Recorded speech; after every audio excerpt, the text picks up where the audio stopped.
morning. What's happening? I feel so lonely. I know it. Yeah, it's just us. Yeah, it's just us. It's just us. There was like a party. Last week was pretty cool. So I thank you again to our good friends Mike Marks with the Indian River Consulting Group and Dirk Beveridge and Ian Heller with Distribution Strategy Group and our good friend Paul Kennedy from DSG and our discussion last week. I thought it was not just fun, but pretty insightful. Going to do a recap and put a bunch of notes together. I started to do it yesterday, didn't get it done, but going to get everything in place now of what was prognosticated about the coming year. So, but it was fun and insightful. So great audience, great downloads that we've seen from that. And I guess for me, I'm just really thankful for, the caliber of those people and the things that they have going on in their business and their lives and taking the time to join us. Yeah. So I feel a lot less lonely here. Bob is here. So. Oh, perfect. Yeah. Yeah. Thank you, Bob. Yeah. Thank you for jumping in and keeping us company. And if anybody else is out there, please jump in and keep us company because we're just feeling lonely today after last week. Okay? Yeah. Very good. But I think taking that, you could even take the recording or the YouTube video or whatever and drop it into like a notebook LM and have it really summarized, because I think there was a lot of conversation back and forth, but if you strip all the kind of what were some of the key points, there was a lot of key points like that, You want me to share them with you? I might have done that already. Okay.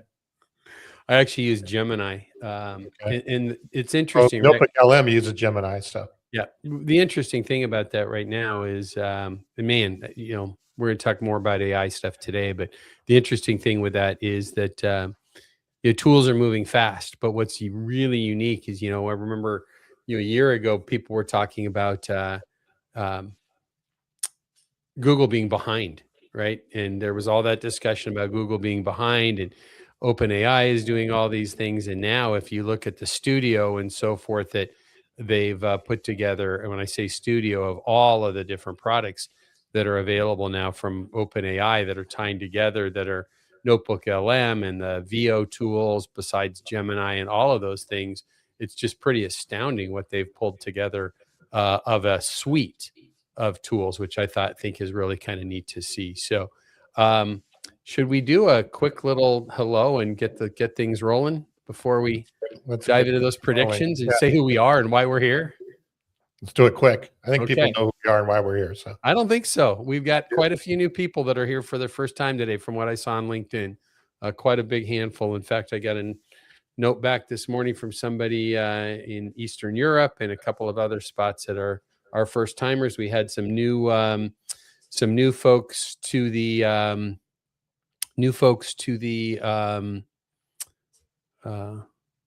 newsletter as well. Got quite a few newsletter requests this week as well, which is great. So anyways, long and the short of it, I'm Kevin Brown. I'm here with my lifelong friend and business partner, Tom Burton. We're at the 173rd week of us getting together on Friday mornings. It's probably more like 180. I'm guessing we've probably missed 5 to 7 of them over the time, but we get together each week, discuss a newsletter that we publish, and that newsletter is called Around the Horn in Wholesale Distribution and Manufacturing. And what we do in that newsletter is we publish quite a few of the important articles that have or important topics that have happened in the prior week around the economy, supply chain, mergers and acquisitions, sales and marketing, AI, robotics, technology, HR and leadership, and all kinds of different topics. But what we do is we break those down by segment, and we talk about how those relate to wholesale distribution and manufacturing as we go into that. We love having guests. We've got quite a few guests coming up this year, and we had a great group last week. If you do not get that newsletter and you would like to get that newsletter, we would love to share that with you. Very simple. One of 3 ways. Send us an email at hello@leadsmarttech.com, hello@leadsmarttech.com, and reference the newsletter, and we'll get that out to you. You can, if you're active on LinkedIn, you can certainly go search for that Around the Horn and Wholesale Distribution and Manufacturing newsletter on LinkedIn, or go to the Lead Smart Technologies page on LinkedIn, and you can access it there. And and get that newsletter that way. Or we have a website for the show, and the website is www.aroundthehornpod.com, and you can subscribe to it there. So we'd love to share that with you, get you going with us, and keep you up to speed on what's happening each week. We couldn't do the show if we didn't have the sponsorship for the company that Tom and I work with. We've got a person behind the scenes preparing for the show, and we got our editor who was with us last week, and producer John Taylor, and they cost money. So Lead Smart Technology is a company that Tom and I work for, sponsor our show. Lead Smart has developed a product called the Channel Cloud, and the Channel Cloud is an AI-enabled customer intelligence and smart CRM platform solely developed for wholesale distribution and manufacturing. And what we do is we bring siloed data from around an organization, ERP data, marketing automation data, e-commerce data, and other data sources that are typically siloed and not helping you make broad decisions across your organization. We bring those together. We gain deep insights into what's happening at your customer, with your team, with your overall business, to help you make better business decisions and accelerate growth. So if your company's digitally transforming and would like to take a look at what we do, we would love nothing more than to get together with you and share that. You can reach out to us in the same way at hello@leadsmarttech.com, or just reach out and connect with me or with Tom on LinkedIn. I'm Kevin Brown, and that's Tom Burton. So, Tom, you want to fly into the news? Let's do it. All right. So before we do that, though, we started talking a few minutes ago about the great show we had last week and the folks that joined us. Let me share with you a little bit about some of the predictions that we had coming out of that, so we can be thinking about this and maybe even talking about this in the future. So one of the key topics was that artificial intelligence would shift from experimentation to strategy. So it'll move beyond simple pilot programs to become core strategic pillar for successful manufacturers and distributors. And the one comment was made that early adopters are expected to achieve measurable gains that will increase a performance gap against those who are drifting and not necessarily adopting fully in that setting. I thought Ian Heller made a great comment that I caught in one of the snippets that we had on the website this week. And hey, welcome Dan Judge and Jeff Braun joining us, along with Bob commenting this morning. Love having those two fine gentlemen with us. And but anyways, going back to that, Ian made a great comment that, and it's one of the snippets again that's on LinkedIn and Facebook and YouTube from the show. And he commented, Tom, that AI would need to move from a IT project to part of an executive management role and part of a leadership team. And I thought that was really insightful, because if you're not using it as part of a leadership team, you're really missing the boat in that setting. So was his point that a leadership team should be driving the initiative?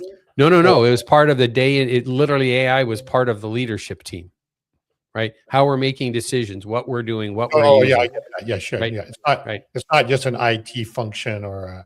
Move away from worrying about what IT is doing and moving it into, this is part of our executive planning and executive leadership team, right? Mike made a comment about the rise of agentic systems and orchestration. He predicted a surge in AI orchestration and agentic systems that will reshape operations by automating workflows and order processes. Ian talked further a little bit about proximity as a competitive advantage, about where is the product and how fast can we get it to people. So that's moving away from the AI and technology discussion, but more about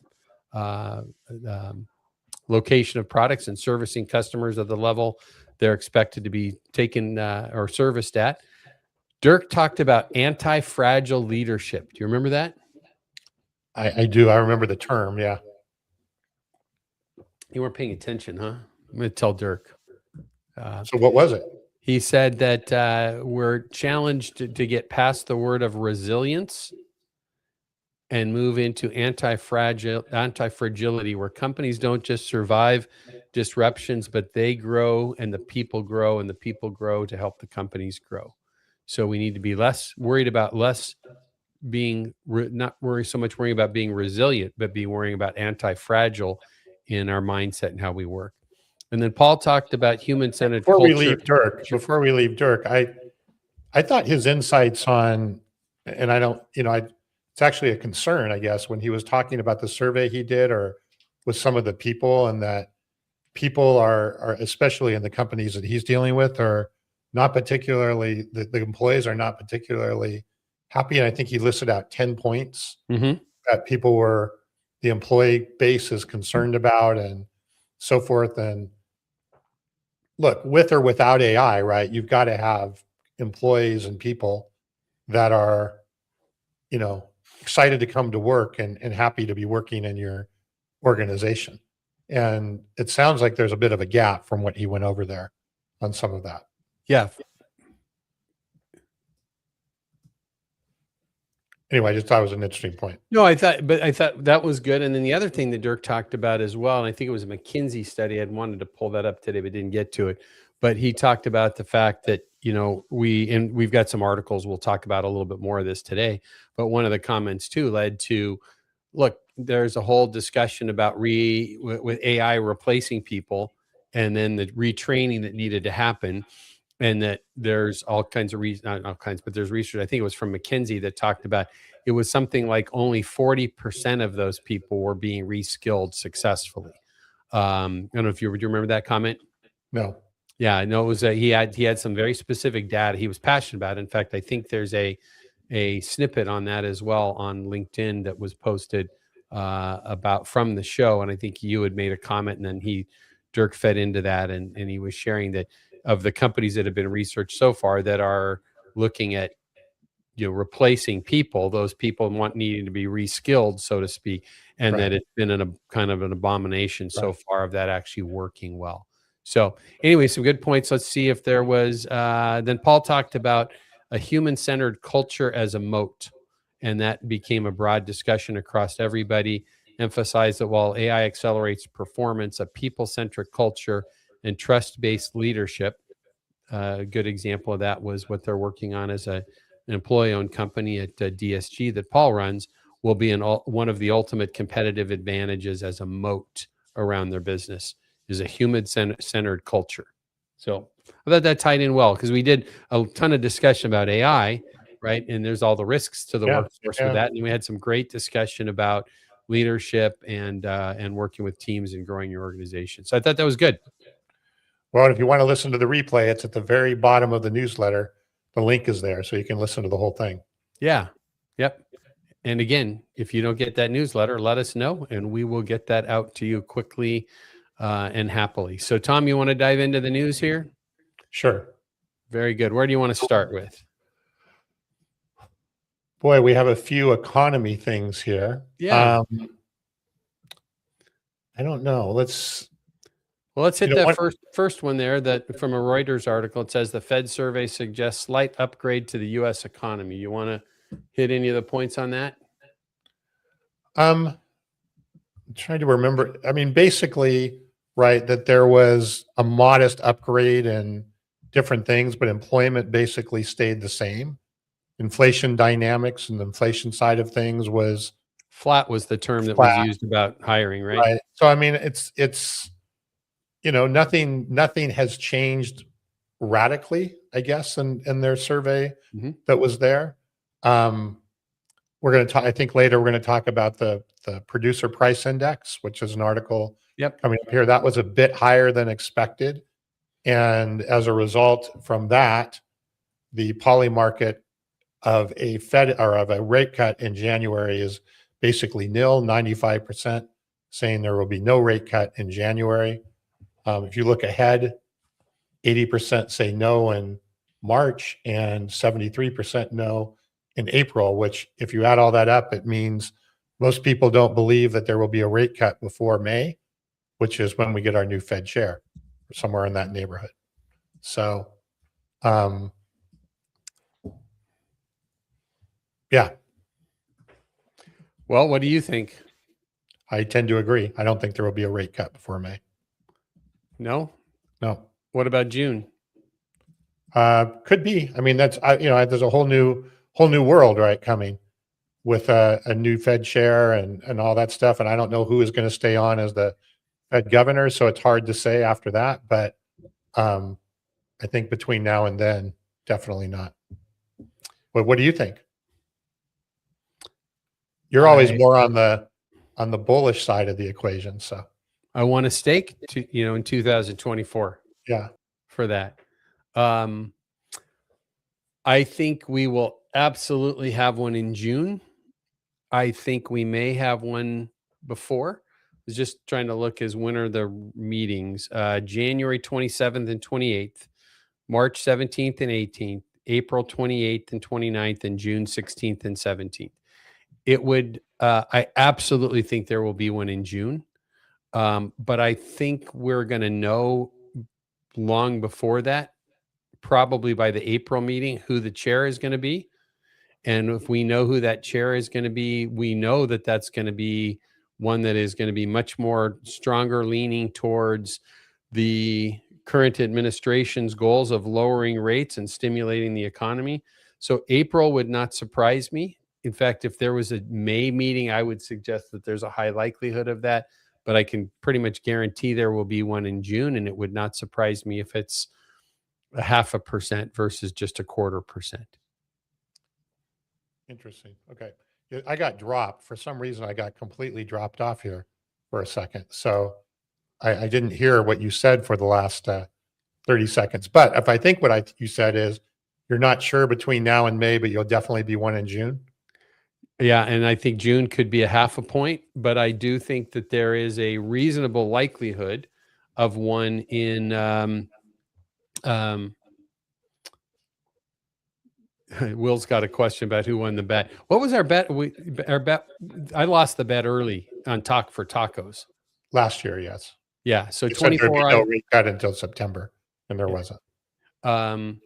That's well, and that ties in too. And I heard something yesterday on CNBC about June being just the factor of what they did last year is like, let's just watch it, and then it was September before we got a cut. So Yeah. in answer to Will Quinn's question, I owe Tom a taco, and when he pays his steak from 2024, I will buy him tacos the next day for lunch happily. So thanks for that, Will. For dessert, yeah.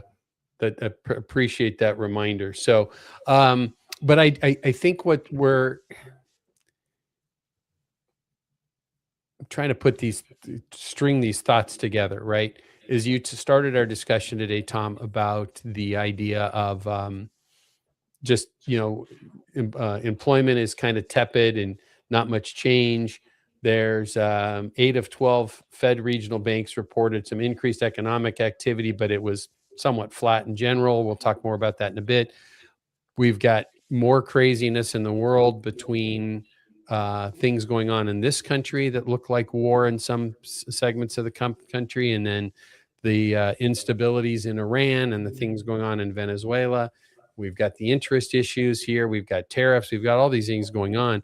It really just leads to the looking at this year ahead is, I think that, the back to Dirk's point about people in general, I think we need to be thinking about for leadership is being anti-fragile, right? We need to be as focused on being able to make adjustments because there is nothing stable out there right now. There's the tariff issues are continuing. There's the geopolitical issues that are continuing, and I think there's going to be a significant challenge to just be able to adjust and make plays on the fly. Sure. And at the same time, though, I mean, yes, all of those things exist, right? But at the same time, there is a lot of people, including people within the administration, that are going out on a limb and saying that GDP this year could exceed 5 or even hit 6% growth, right? It's going to take a rate cut to get to 6. Sure. That's the thinking, right? Sure. Yeah. But you look at, again, all the other things, that whether it's tax cuts or tax favorable tax situations, or, spending on data centers, which is continuing to grow, and things like that. There is a lot of chatter, if you will, about some pretty significant growth coming this year. Yep. Despite all those things that you just said there. Yep. Now, I think we're kind of in this wait and see moment, but I think, when we get to May or June, I think it'll be very interesting to see, are we on track to that high level 5+, even in the 5 range which really unheard of, actually. I mean, that's a ridiculous, level of growth. Yeah, so let's quickly plug the podcast that we are kind of referencing here, that we talk a lot about uh, on this show. We make some references to. It's probably, I don't want to speak for you, but my assumption is, other than our podcast, your favorite podcast or most regularly listened to is the same as mine, which is the All In podcast. Is that fair to say, Tom, or do you have others you like more? I think that's reasonable. Yeah. So it's one I look for each week right away, and then I catch up on some other ones when I'm driving. But the All In podcast is they joke about being the number one podcast in the world. I do think they're certainly top 100, maybe even top 50 at this point. But it's four Silicon Valley execs that have had huge success. I think one of them is worth 3 or 4 billion, another one's worth over $1 billion, a couple billion, another one's worth about $1 billion, and another worth about $500 million. But they're pretty insightful, and they talk a lot about geopolitical issues, not just technology. But they have some connections into this administration, because one of the original podcast hosts there is David Sachs, who is the so-called AI and crypto czar for this current administration. And so they've had some good access in. But they did a show earlier this week where they had Howard Lutnick, the Commerce Secretary, on. And really, Tom, I don't know about what your feeling is, but in listening to that one, for me, I think Howard Lutnick who was a very successful, I think, bond trader and Wall Street person. And last thing he needs is a government salary to go along with his life. But he's there working closely with the administration as the Commerce Secretary. And for me, listening to that discussion with Chamath Palihapitiya, that one of the hosts there, who's one of the original early go-to-market people at Facebook and made a lot of his money there, but just an insightful conversation that, to me, it seemed like if you could take off or strip away all of your political leanings, right, whether it's to the right or to the left, just take all of that away for a second and listen to some of the thinking behind tariffs and the value of what could potentially come from some interest rate cuts that are not necessarily tied to the beige book and traditional Fed thinking. It is really intriguing to see some of the things that could potentially happen. But I think to really get the crux of, and I'm interested in your thinking on this, Tom, because we both listened to it, is the real value would come as if you could strip off any of your personal leanings and just listen to the what if and what's going on and why tariffs are where they're at and what's going on with them. What are your thoughts? Well, it was way more than tariffs. I mean, Oh, I for thought the sure. conversation was, he was laying out the strategy, right? The story behind the story Mhm. of the strategy of what is attempting to be done, and the potential result of that strategy coming together, which is not something that we hear a lot about in any sort of mainstream news or Right. in any side of, right, the regard. Yeah. You hear a lot of, and so I thought it was interesting to understand the strategy.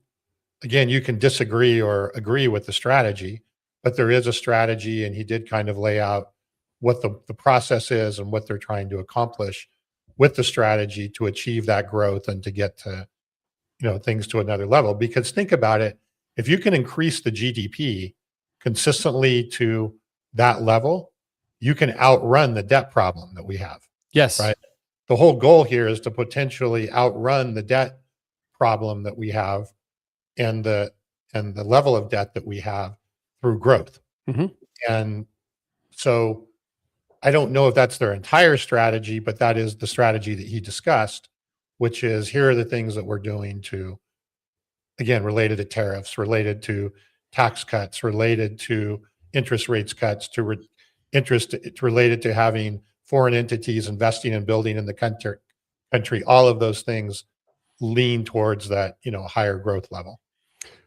Well, I think that's true. And I think the interesting thing that goes with this, Tom, is that um, we have, and this ties so much to this discussion we've been having for the last few years on this show, but particularly since this administration has been in place for the last year, is the idea that says we're bringing real world business tactics to politics and business people to politics versus politicians. And when you think about who our Treasury Secretary is, who our Commerce Secretary is, and then who the president is, and even the vice president being, most recently before being a senator was a venture capitalist, right? You're bringing business theory and business concepts and successful tools that they've used. I thought it was really intriguing to the idea of what I think they called it the stair step approach that the president took to negotiating tariffs. That was basically first person to the table gets the best deal. And they used the example of India, is that they had some discussions with India of what India wanted to accomplish with tariffs, and they found some common ground.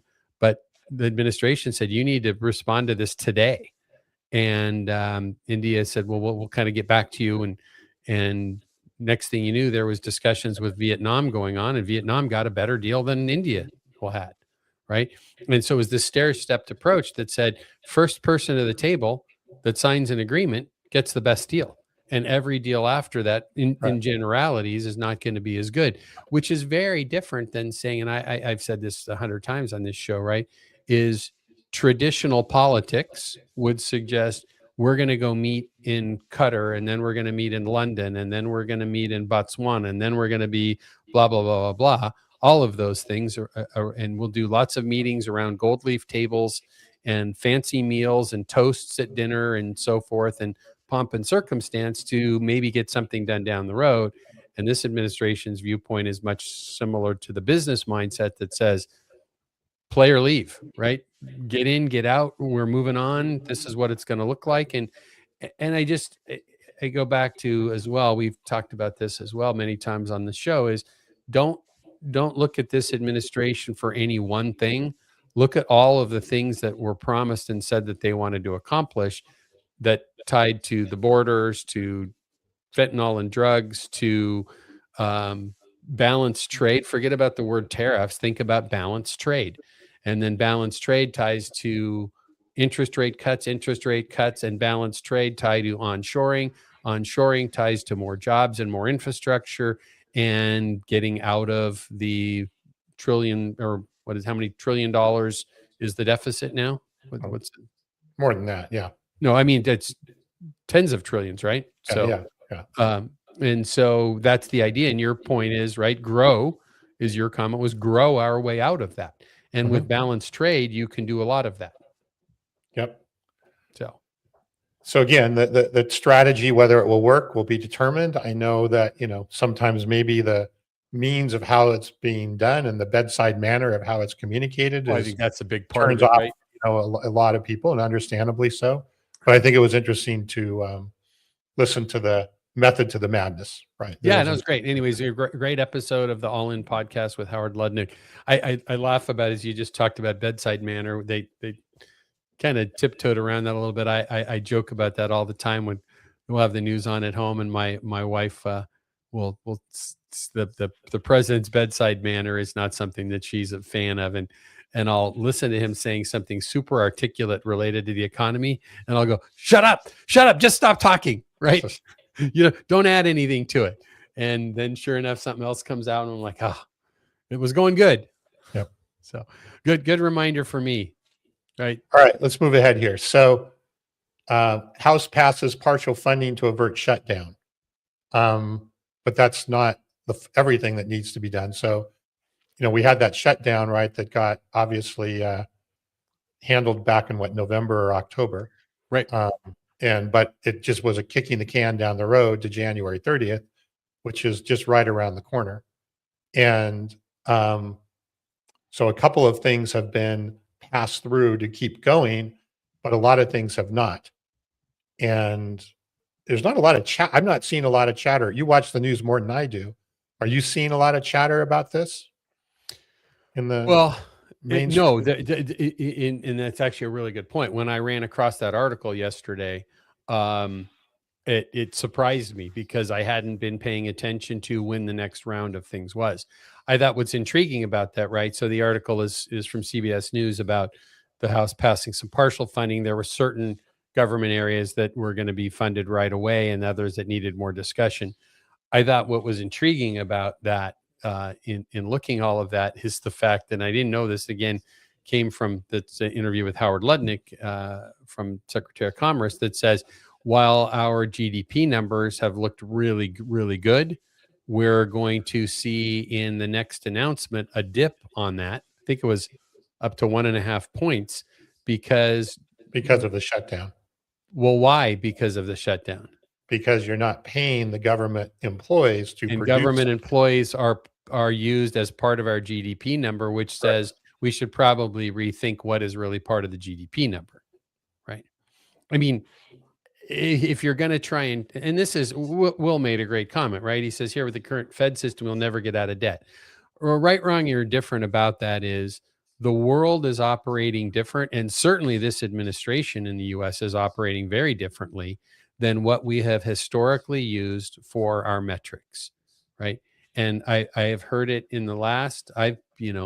My soapbox is 2% the right inflation number. I have literally heard, because to your point, I watch the news a lot more than you do, and I tend to listen to CNBC a few times a day, or maybe some Bloomberg in the office, and certainly at lunchtime sometimes. But I have no less than 3 times in the last 10 days heard people ask the question in interviews, is 3% the new 2%? Right? Maybe it is, right? Maybe it is. Maybe it is in reality, right? Mm-hmm. Whether or not that should be the target or the thing that we're shooting for that's a different conversation, but it may end up being the new normal. Well, I think what that leads to the point is that if we want to look at these things, right, and just the discussion that you just brought up, right, about this partial funding thing, if we're going to see our economic results that are impacted, that impact the stock market and impact so much else of what we do day in and day out, is using some bad reference points, like why is the payroll clerk at the Department of Agriculture salary tied to the gross domestic product of this country, the largest country in the world, or largest economy in the world? Well, it's just bad data, right? So I'm just throwing out the idea that I think we're in a place in the world right now, or in this, in the U.S. economy, to maybe rethink what is in the beige book that our first articles talked about today, that the government stats that come out that the Fed works upon, and that all of these things are based on. And there's a whole lot of people that are a whole lot smarter than either of us that are kind of starting to question the same thing, that is saying maybe using the payroll clerk.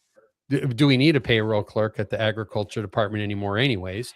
And why is their salary tied to something like GDP that is so impactful on so many other factors globally, not just in the US?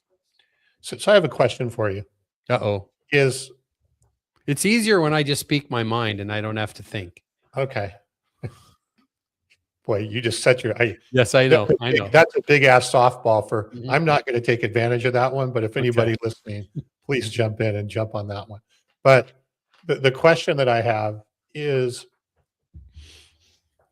I don't know, 4, 5, 6 years ago, right? Did we really talk in our life, right? Just in our day-to-day life, we rarely talked about politics. It was there, but it was kind of not really front and center to things. Very few people even knew what GDP meant or stood for, right? And trade deficits and tariffs and all of these things, we just didn't talk about them, right? Mm-hmm. It wasn't something that came up in our day-to-day life. I don't. Now, to me, is a lot of even politics and the political, and not the part of the right or wrongness of it, but just the conversation of it. Yep. And all the things are starting to become mainstream in our, and I think it's a positive thing. I think it's a positive thing for as a society to know more about, understand these things better and work and have at least more awareness of what's going on, right?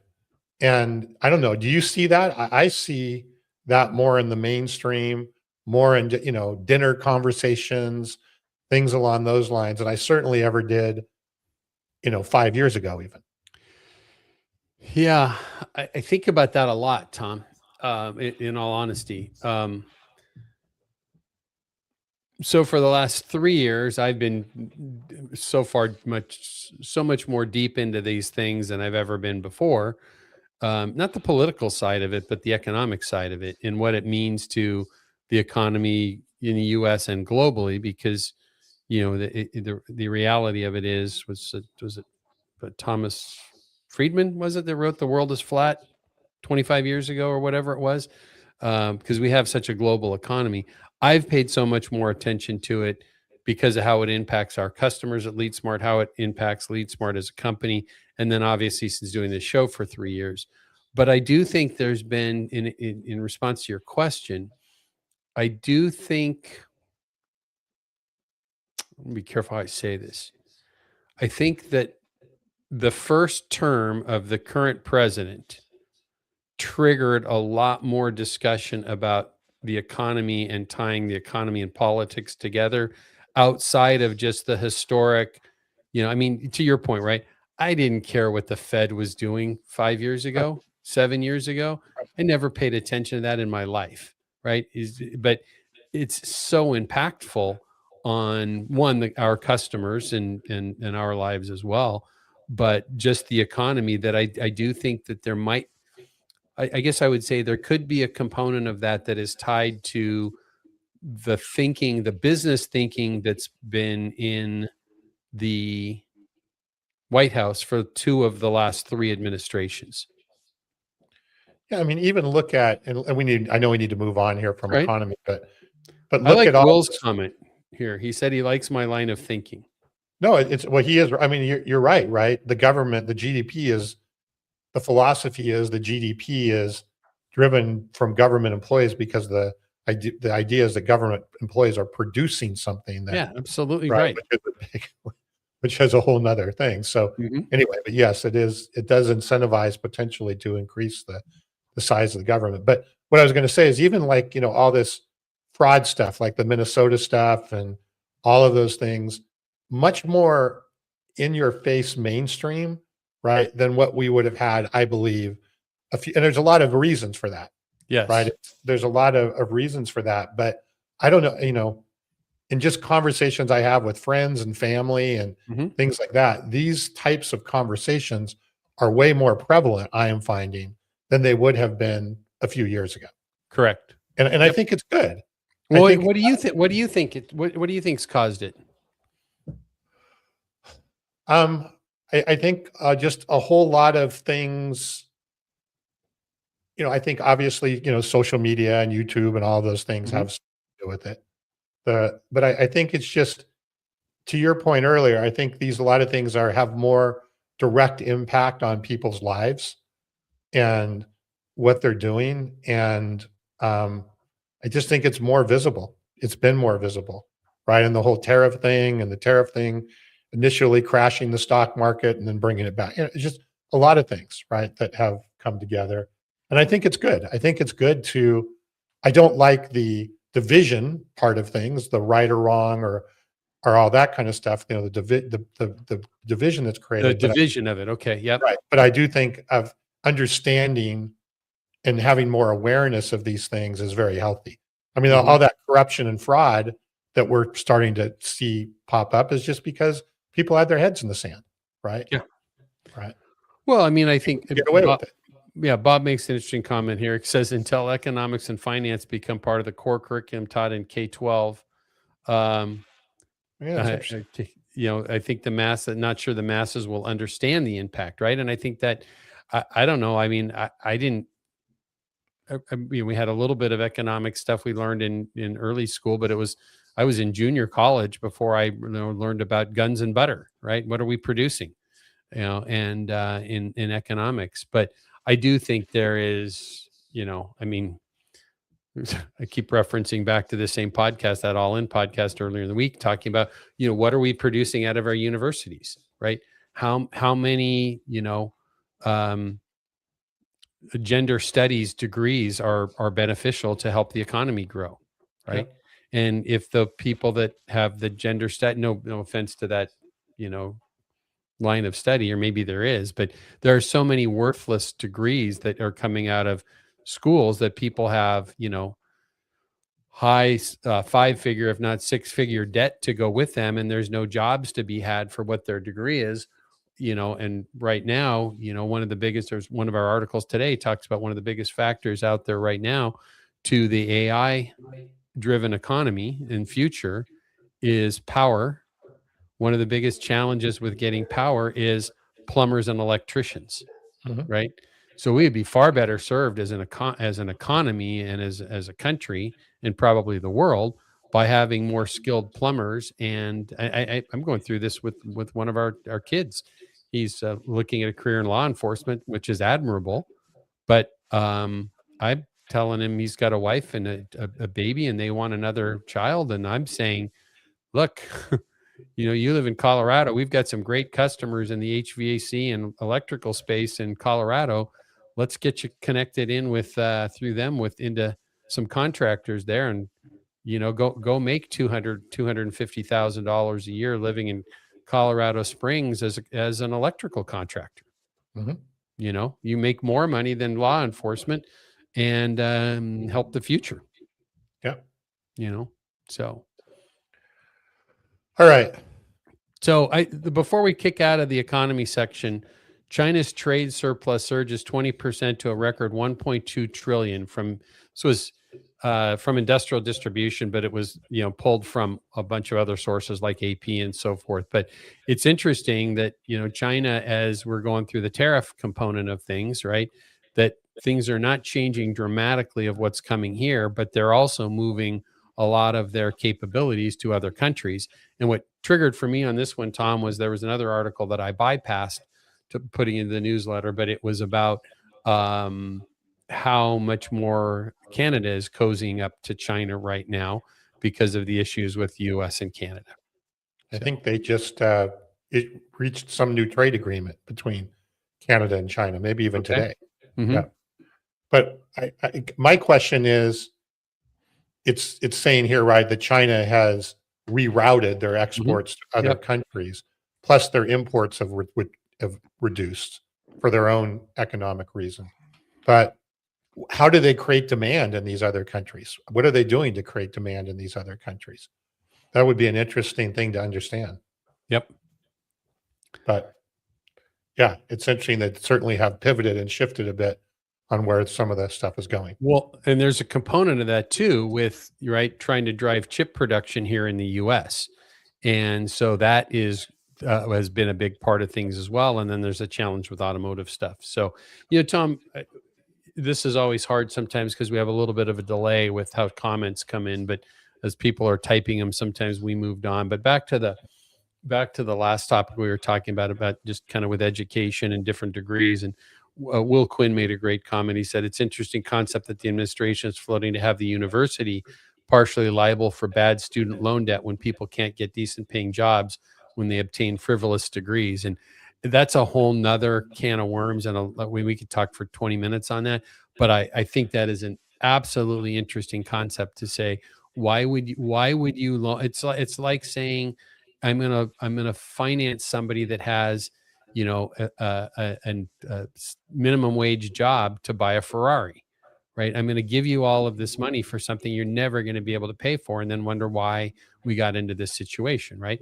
In the business world, that doesn't happen, right? But we're doing that in the education world. So good comment there, Will. Well, the loan, right? The student loan system has driven up the cost of education because there's a lot of quote unquote free money out there driving. It's inflation, right? There's free money and inflation coming in there.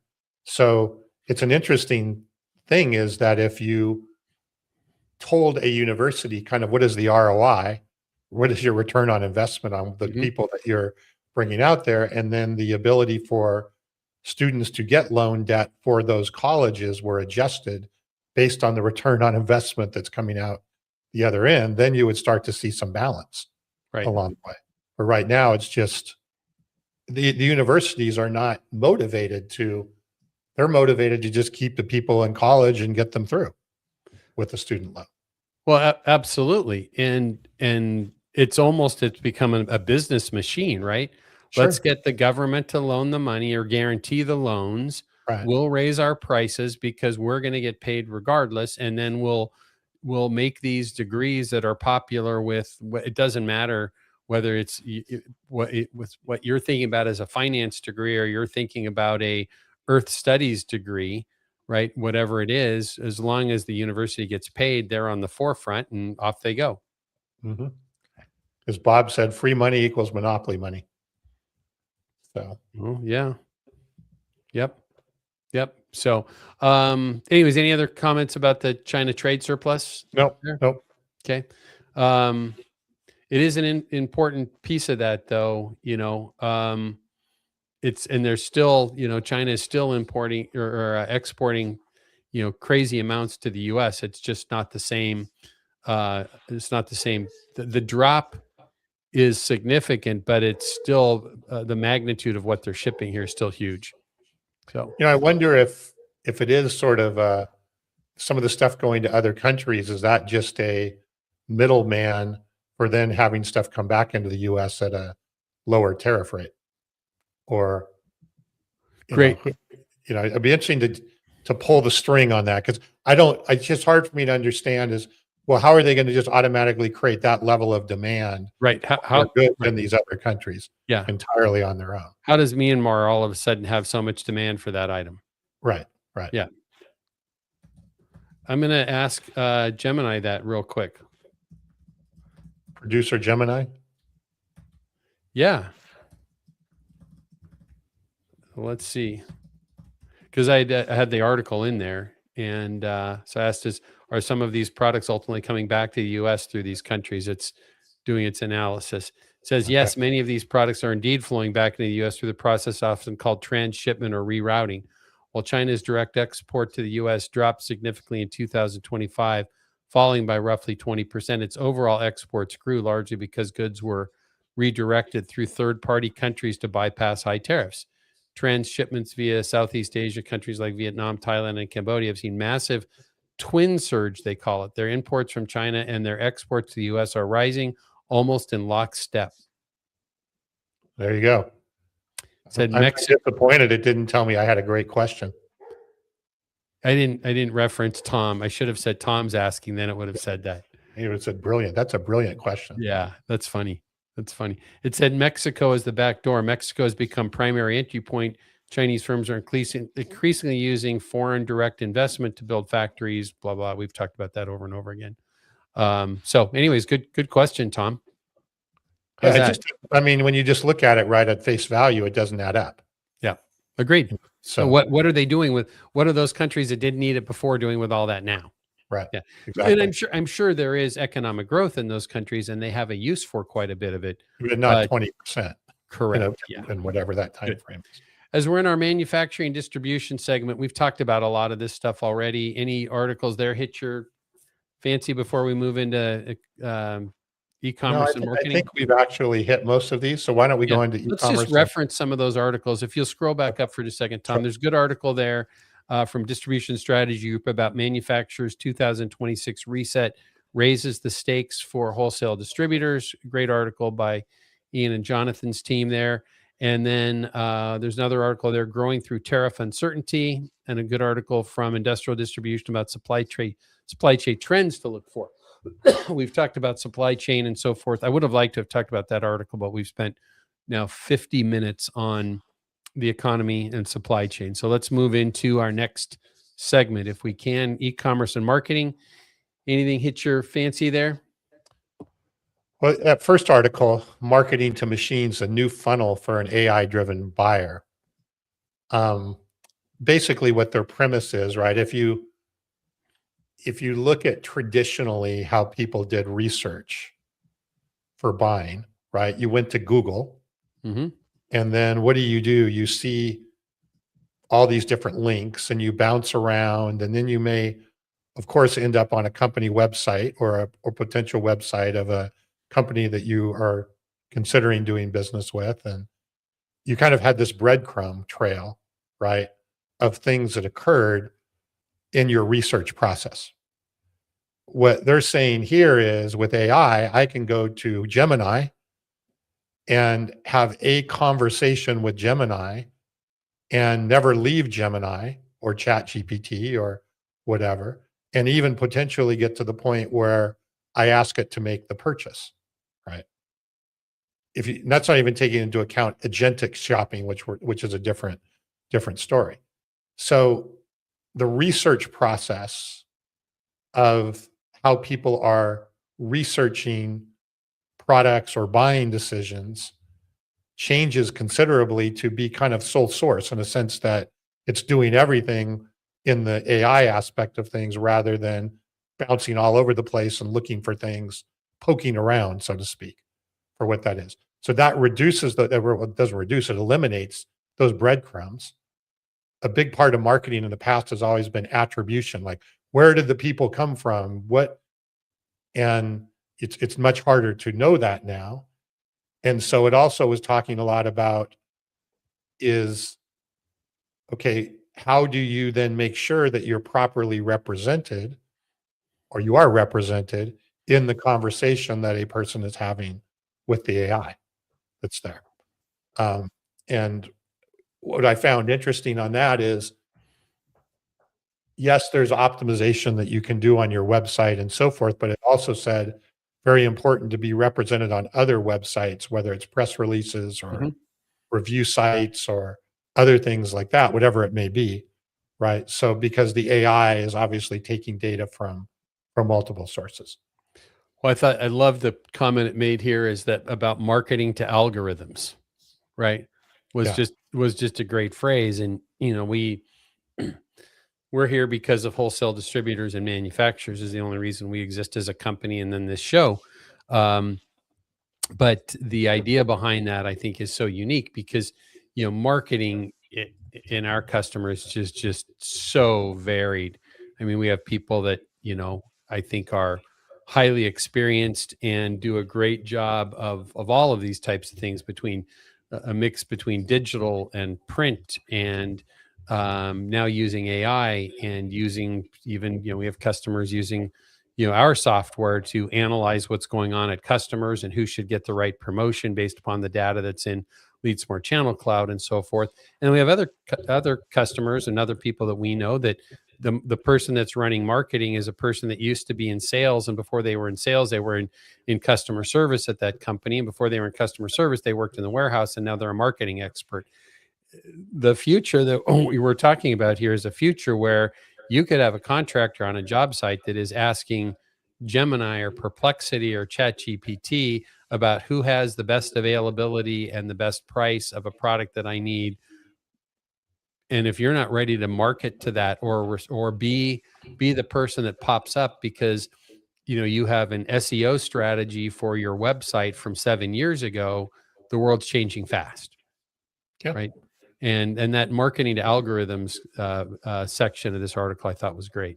Yeah, no, it's a good article, but if you just look at the behavior, right? If the research and the buying behavior is changing considerably, and how do you adapt to that buying behavior? Right. And I think there's some real opportunities to take advantage of it. And you're in the early stages of this as well. Yep. So it's good.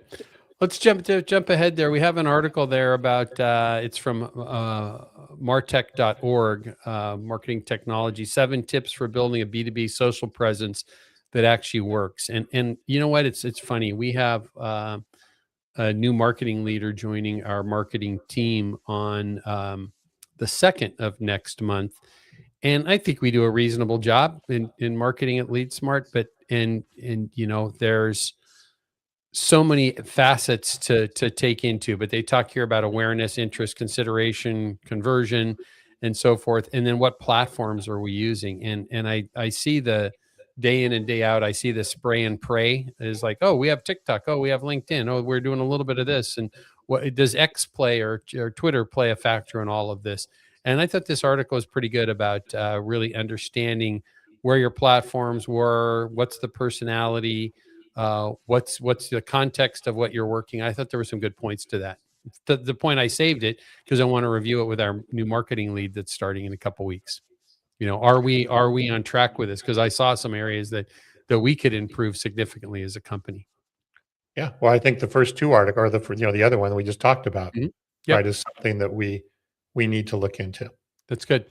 So there's the next article here is from CNBC. Could an Amazon business warehouse near you be next? Because that article is talking about Amazon. It's from CNBC opening their first big box retail store in a Chicago suburb. So this is on the retail side where they're opening a 229,000 square foot store. I don't know what the biggest Walmart is. That's Yeah, I was trying to understand, is this a competitor to Costco? Is this a competitor to a Walmart or a Sam's Club, or is this a competitor to a Home Depot, or all of the above? Well, I don't think the Home Depot component of it, because I think that's where the title of this article, the way we titled it, was could Amazon business be next? And I think that would be the component of that. Okay. But absolutely a Walmart, a Costco. I'm just trying to see what the biggest Costco is in size out there compared to this. So the largest Costco is in Salt Lake City, Utah, 235,000. So just a touch bigger than this square feet. And I'm going to ask about Walmart here. So this is nearly the size of the biggest Costco. And the average Walmart supercenter is 179,000 square feet. And the largest anywhere in the US is 260. So this is much larger than the average Walmart supercenter, not Walmart, but Walmart supercenter, and probably about the same size as the average Costco out there. So the reason for posting this article, though, Tom, was, and the question that we posed with it in the Around the Horn and Wholesale Distribution Manufacturing newsletter, was tying to the idea of how much longer before they put that B2B or their Amazon business location in near where your job site is, where you can buy a fall protection harness or a hard hat or wrenches or whatever you want from the assortment that they have. So this is just more of the creep. But they also said that these centers are micro fulfillment centers, Mhm. right? So these aren't just retail; they're Yeah. so it allows you to deliver very quickly, right? If you order and there's one in your area, you could have it delivered, in hours. Well, imagine just doing that if they said, "Hey, you know what? In these particular areas, we're going to put a storefront on our distribution centers, and we're going to do it in certain areas where the focus of what's moving out of that distribution center is tied to B2B. We'll put a storefront in there, and we'll load it up that much more with what are the B2B activities in this area." Mhm. Right. I mean, who better could have the logistics that could say, we have 5 housing complexes and A data um, center. a data center being built within 10 miles a perimeter of this center. Here's what we're going to load. And this one is going to be more B2B than B2C. Mhm. Right. Heard it here first. Yeah, yeah. No, I mean, I think that's very, very real. I mean, they're using all of their logistical prowess to take things to another level. It's good. Let's jump ahead, Tom, to our next section. What do you say? Anything, and we're in our technology and cybersecurity and AI segment. We've got an article here from Distribution Strategy about Google's agentic AI push disrupts wholesale distribution. Any thoughts on any of these articles that we have here from you, Tom? I read the first one, but I have to admit, I was like, I have to understand this a little bit more. Basically, saying that Google is offering a I wouldn't call it a suite, but a system maybe is a better word, that allows somebody to kind of go through stages of the buying process, from planning to purchasing to fulfillment, all of those types of things. I have not seen that, and I don't know. What I don't know is how that would then actually play in a B2B world. Mm-hmm. So interesting concept, more homework to be done there. But as I read that article, I was like, man, there's just so much to understand here. You're talking about the Home Depot Google Cloud component? No, the first one here. The Okay, first gotcha. one. Okay. Yep, Yeah. gotcha. Well, that remains to be seen. it's so hard now to keep up with stuff. I mean, it's like I could literally spend 40 or 50 hours a week just keeping up with stuff. Yeah. It's just unbelievable how much change is coming and how much technological change is being driven by, some AI applications. Good. Let's jump down to these articles about the one about cybersecurity. The executives worry most about cyber-enabled fraud, geopolitics, and AI. It's interesting right now with the big shift that we've seen in the last. I don't know. Maybe you'd have a better time frame to this, but to me, it says the last 6 to 9 months. We've been historically worried about as we think about cybersecurity, we've been worried about hacks, right?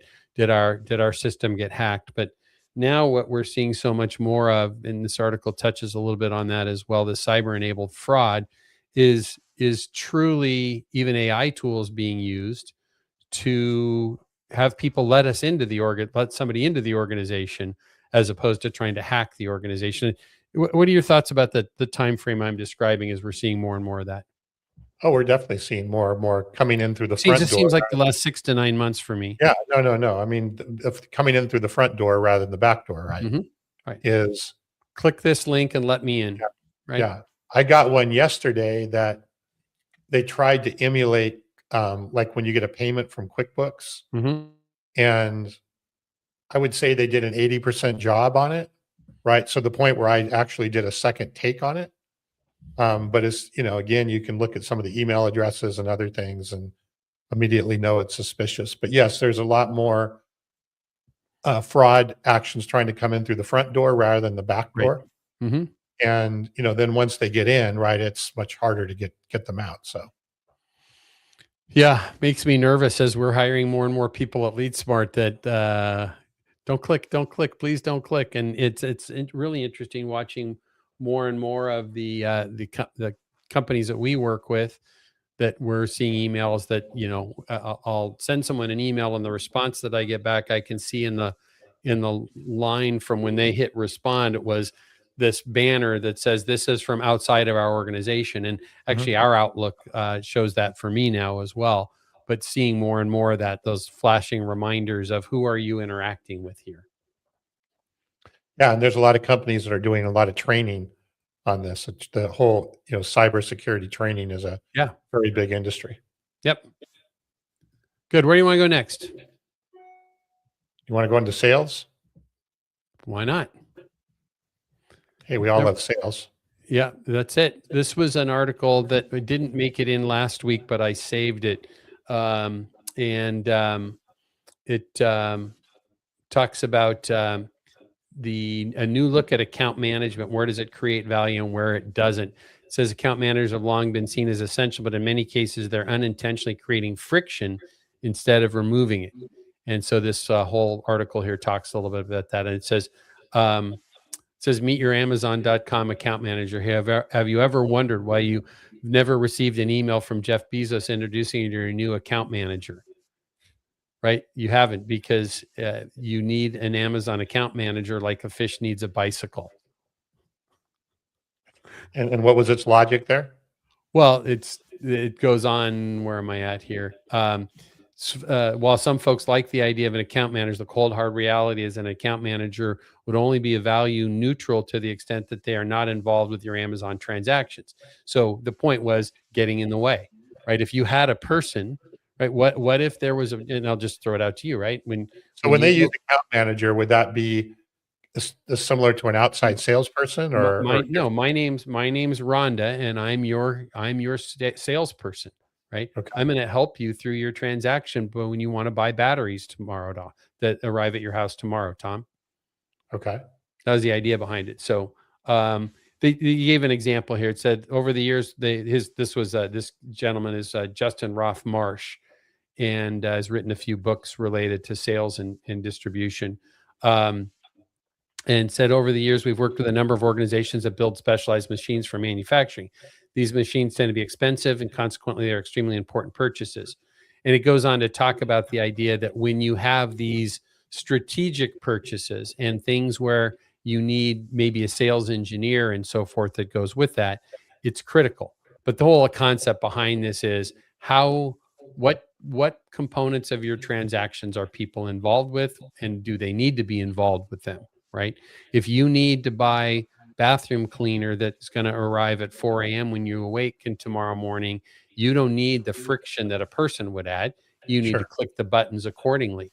And I think Sure. we're seeing more and more of this in the B2B world, where we're seeing the commodity purchases of, I buy dust masks or nitrile gloves or whatever it might be on an ongoing and consistent basis.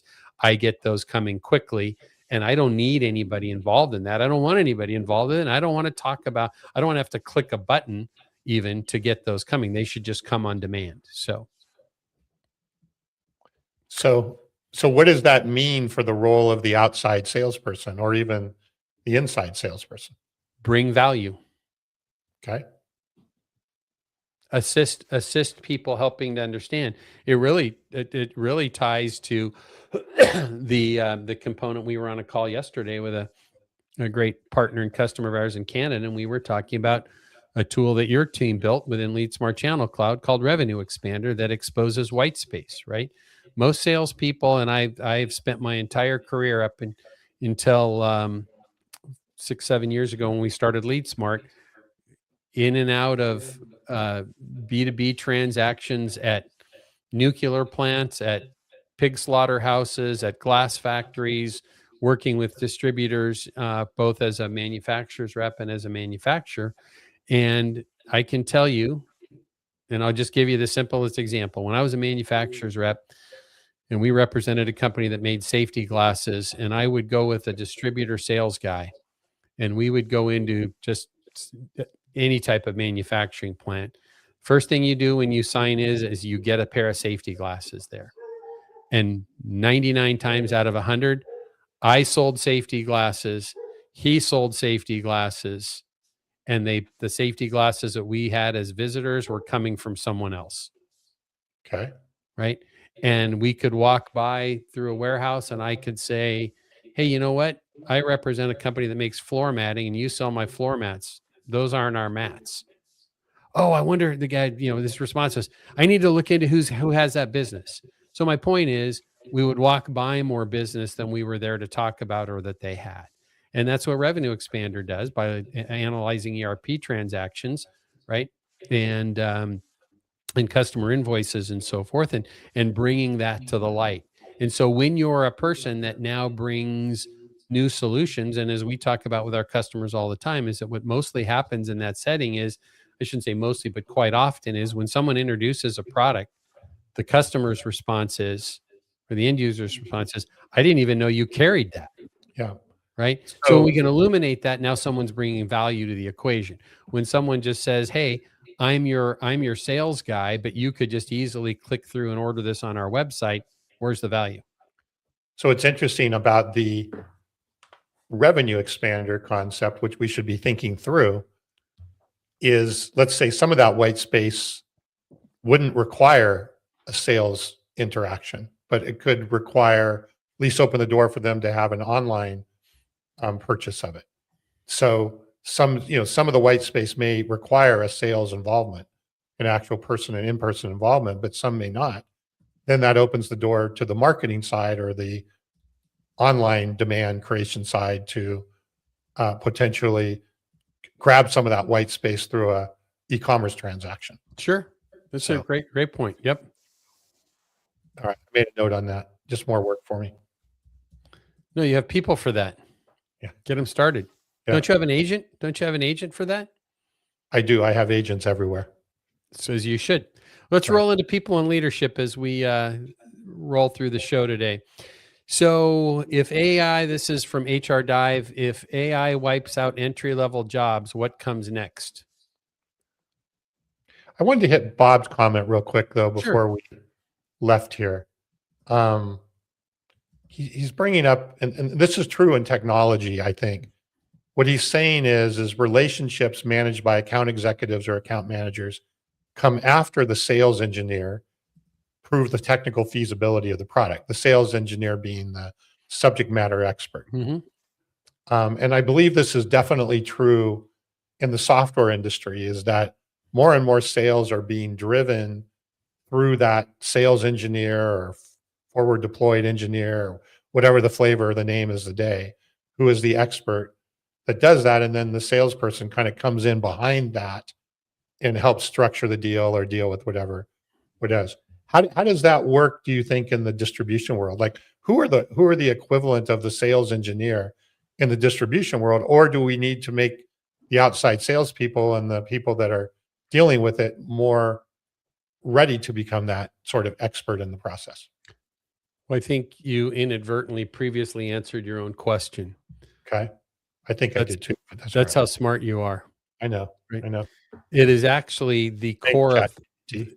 the core of the problem of there being white space is because salesmen sell what they know most and are most comfortable with.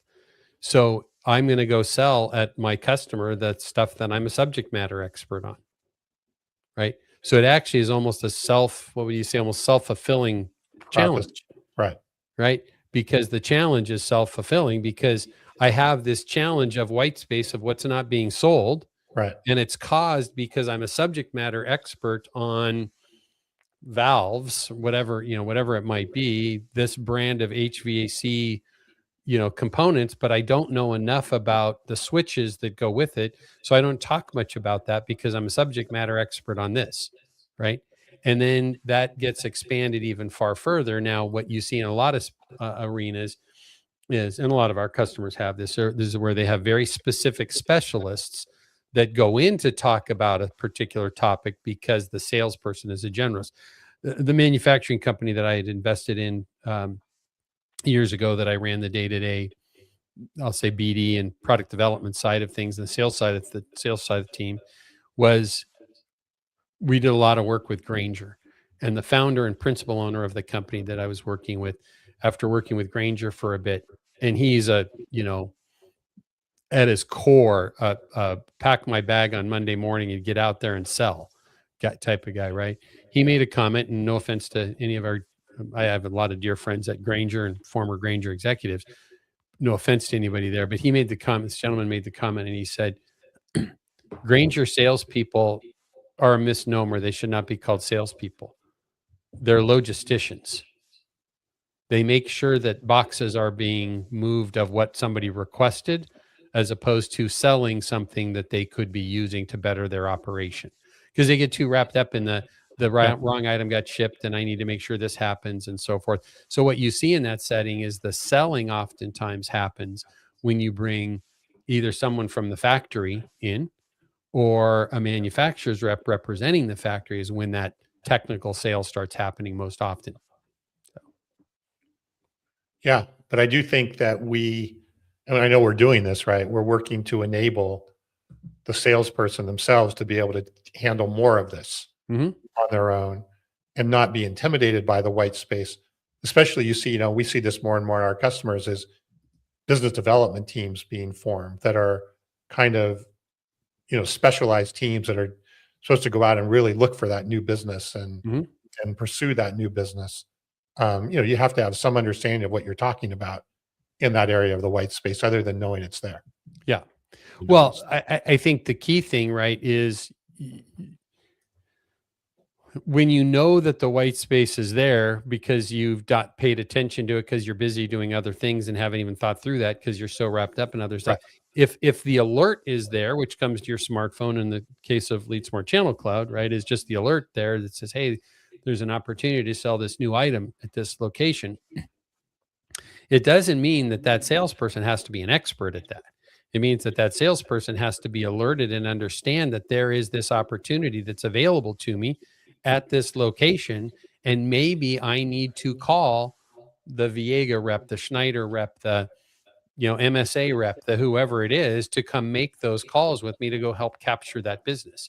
But it's the awareness and the understanding of it that goes to the salesperson, to the sales leadership, and even at some level, the executives in the case of what we do at Channel Cloud. You have to know it's there. Then you have to have some data or more analytics to have more insights into what's there. And then you have to know what you want, how to go about it to actually capture the white space. Yep. Right. So those three things. Yep. It all starts with awareness, right? Yep. Good. Why don't we roll on through this and get ready to start winding things down? Anything else you wanted to catch there? Excuse me. We kind of hit on this. If AI wipes out entry-level jobs, what comes next? Yep. I think that ties back to some of the reskilling conversations Right. that we were having earlier. Obviously, I don't think we've seen evidence yet of AI wiping out early entry-level jobs. I don't think a lot of entry-level. I think there's slow hiring in those jobs right now, but we haven't really seen tons of job loss yet in those areas. But it very well, and I know Ian's very on the show last week that was one of his things, is that is an area of. Well, he said it's very understated what's really going to happen. Yep. And I think that I don't want to say he's right or wrong. I think it could be very much understated. I think the interesting thing now is in this article, it talks about this again from HR Dive. And it says the end of 2025 painted a dour picture of the job market for entry-level roles, saying that they're disappearing. Companies plan to replace these positions with artificial intelligence. But then it moves on. It says what the narrative hides. And it says some high-profile layoffs and job cuts at the end of 2025, including 14,000 roles eliminated at Amazon, were pinned on AI adoption, but maybe a convenient narrative for employers. It says, this was a quote from Jason Walker, co-founder and CEO of Thrive Consulting. It says, layoffs are pretty much always on the table. But I think what makes them easier to do is the guise of we need to get more efficient, and AI allows for that narrative. And we've talked about this countless times, I think, Tom, that, people are using this as an excuse to I'll say, right size their organization where they've maybe brought some AI in and they're using it for different things. I think, back to the comment that you made about Ian Heller's comment last week about things being understated.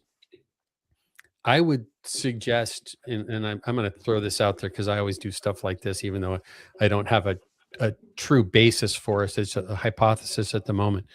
I would suggest that we will probably see a similar or equal amount, maybe even greater amount of layoffs that come, or people needing to be reskilled, which is the hope that we see, right? We hope what we see is reskilling because of robotics or humanoid robotics, more than just AI.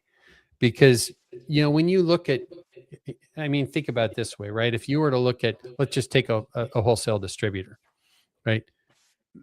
The number of people in the warehouse unpacking trucks, loading shelves with products, picking orders, getting them back onto a pallet to go out to a customer, typically would, I don't want to say dwarf, but multiples larger of people than we have at entry-level clerical positions that can be replaced by AI. Well, we're going to be in a place in the next 18 months to 24 months probably where we will be seeing humanoid robots for less than $15,000 who don't take breaks. They work 24/7. They know how to change their own batteries, and they're probably cheaper to replace than repair, that can be taking over vast amounts of warehouse jobs and so forth. So I think we could be seeing that humanoid robot be a factor just as much as AI, at least in the B2B or wholesale distribution. That's considered physical AI, right? That's just exactly right. Not another manifestation of it. But I think when we start looking, and this article is talking a lot about that, when we start looking at that component of it being the entry level jobs, it could be physical AI is the right way to look at that. Yep. So, but the good news is, right, if before we end up on that particular topic, is everybody said the internet was going to, the computers were going to change things, or the assembly line was going to be the end of, the workforce. And every time we've had one of these major shifts in the workplace, they have added jobs. And I don't see that changing here. It's just, we needed fewer people assembling cars when there was an assembly line. So what did they do? They did something else. Yep. So, but you have to be reskilled, right? And reskilled, and fewer, the geopolitical impact on the, upper Kern River salmon migration degrees. Yep. Right. That's what I think comes out of this, is what are we teaching people? Right. Bob says here the key to robotics is where the break-even point is financially, right? Well, I would say when you have a $16 an hour and rising consistently minimum wage, right? That break, and you can get a $15,000, and those prices are just going to be driven down. There's going to be leasing programs. There's going to be staffing agencies popping up very, very quickly. They're solely about staffing you with AI or physical AI and humanoid robots, like they were historically of bringing you in temp workers. The same thing will be coming out of this. And when you can do that for, I'm going to guess you're going to see some of those in 5 years, you're going to have sub $10,000 humanoid robots. Yeah. Right. That you're going to pay, you can pay monthly for $100 a month or whatever the case may be. Exactly right. I mean, my good friend Scott Leith that joins us quite regularly on the program. He's has a marketing agency and does some consulting work, but he's a former senior sales leader with Airgas, the big distribution company, is how I know Scott from years and years ago. We were on the phone 2 months ago. He has a client that he works with that has, I think they have 5 or 6 large vehicle car washes. Like you pull your semi in and you can rinse it off and do the wash thing there.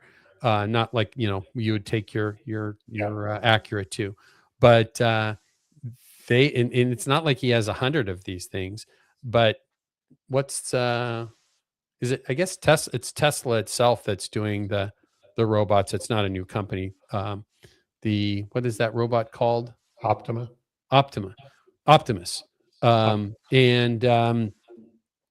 But they've approached him about bringing humanoid robots in on a trial program where he pays a small fee, and then if it works out right, he buys those robots. Okay. So we're going to see more and more of that. And the Chinese, I think, are ahead of us truly on humanoid robots. But I heard somebody comment last week that's good friends on one of the same podcasts we were referencing earlier. It's good friends with Elon Musk. And he was saying his belief is that, in 10 years, Tesla will be more well known for the robots than the cars. Oh, of course. Yeah, that goes without saying, I believe. Does it really? That surprised me. It's interesting you think that. Yeah. I think, Tesla they'll be like, what? Car? They made a car? Right. They're banking the farm on the robotics. And if you look at even his most recent comp plan, it predominantly is based around that. So, yeah. Well, it's interesting. Great comment from Scott nicely here. He says Persona AI, which is a company I haven't heard of. I'm going to look at them up as soon as we're done today, is working on humanoid robots for the trades. Right. So now how many robots do we have running around the construction site? Yeah. Right.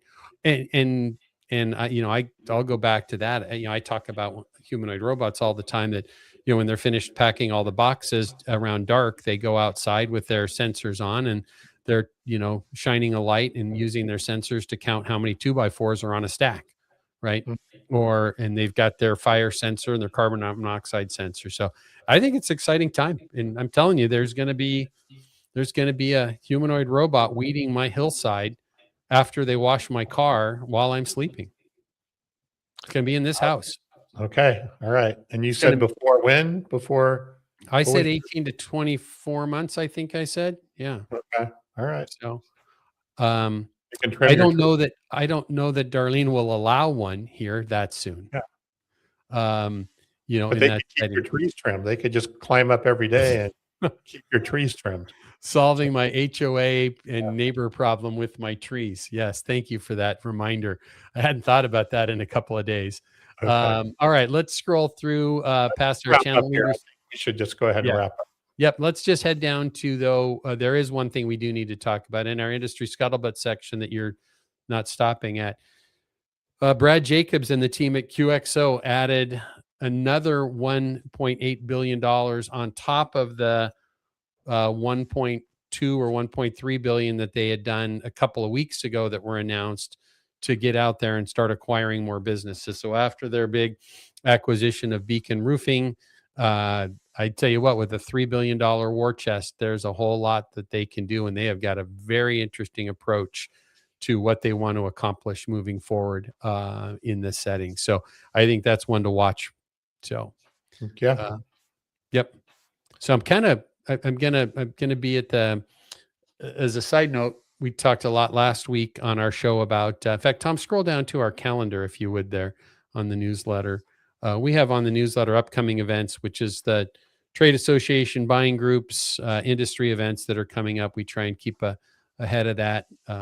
We do a part of it on our own, and we hijack some data from our good friend Mike Hockett and his team at Modern Distribution Management puts a lot of that together. So we use some of that from my good buddy Mike. But we talked last week about the with Ian on the show about distribution strategy groups AI event that's coming up in June.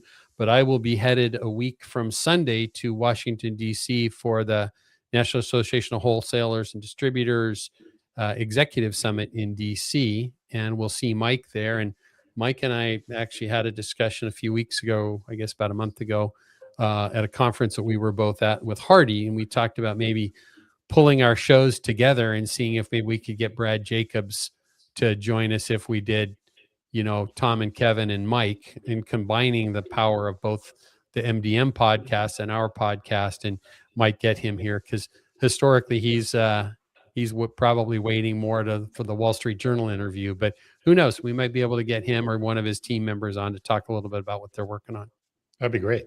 Yeah. So we'll see. Are you going to go interview some of the administration while you're there as well? Get some interviews with the White House? Well, the president's asked me to come meet with him on my thoughts on how interest rates. And well, he's what he wants to do is do a meeting with me first because he's been listening to the podcast consistently, and he's a big believer in my thinking that 2% is no longer our inflation number and that we're using the wrong metrics, and he wants my thoughts on that. And so I'm going to meet with Bessemer and Ludnick, and then he wants me to go meet with Powell after that. So it's going to be a busy week because, NAW is interested in me and helping with them with their strategy as well. So I'm going to have a busy few days in DC. Okay, starting to smell a lot in here. I'm ready to wrap things up. All right. Well, thank you for joining the #1 podcast globally. That's right. How's that? There we go. All right. Well, my friend, another good week. Great comments. Appreciate Bob's comments, Scott's comments, everybody that joined us today in the comments. I had a handful of text messages coming through as well. We do this every week, and we certainly enjoy it. We couldn't do it without you coming. And we're certainly appreciative of not only the friends that we have of the show, but we have quite a few customers that join us as well. We couldn't do this each week if we didn't have John doing his part of it and Lily doing her part of it on the front end of things, and the sponsorship of the company that Tom and I work for. So if your company's looking to digitally transform and put a platform in place that can bring siloed data from across your business as opposed to just buying more point products that have more silos, and you want to bring that siloed data together to use artificial intelligence and other tools to make better business decisions and accelerate the growth of your company, we would love the opportunity to talk with you further. Reach out to us anytime. If you don't get the newsletter, you can reach out at the same email address. The newsletter we put out every Friday around the horn in wholesale distribution and manufacturing. Just reach out to us at hello@leadsmarttech.com. You can also go to LinkedIn and find that there. You can certainly follow Tom and I and see the updates that we do, as well as the Lead Smart Technologies page has some great data that comes out every week. So we'll look forward to next time and the guests that are coming in our lineup soon. Tom, anything exciting for the weekend? No, not too much. Okay, just going to be coding and writing new software updates? Yeah, just another day in the office. Another day in the office. Good for you. Appreciate your diligence there. It was good to have you in town this week. Got to enjoy some dinner. You missed, we had a board meeting this week for Lead Smart and drank some special wine that I had set aside for our board, and you were doing dry January. I could not convince you. Wasn't even tempted. Wasn't even tempted. Good. All right. So you're down like 17 pounds? Not quite. Pound a day? Yeah, pound a day. Okay, good. All right. Well, thanks, everybody. Appreciate you being with us. Great comments today. Loved having you all with us, and we'll look forward to seeing you next week again. Hope you can join us. Last thing we'll say is if you like what you hear and you enjoyed the show today, share it with your friends. If you're listening on the recorded podcast on YouTube Live, on Apple Podcasts, Spotify Podcasts, wherever it might be, please click click the subscribe button, follow us, and share the idea with your friends. Well, thank you everybody for being with us, and we'll wish you a great weekend. Be kind, be safe, do good things. Thanks.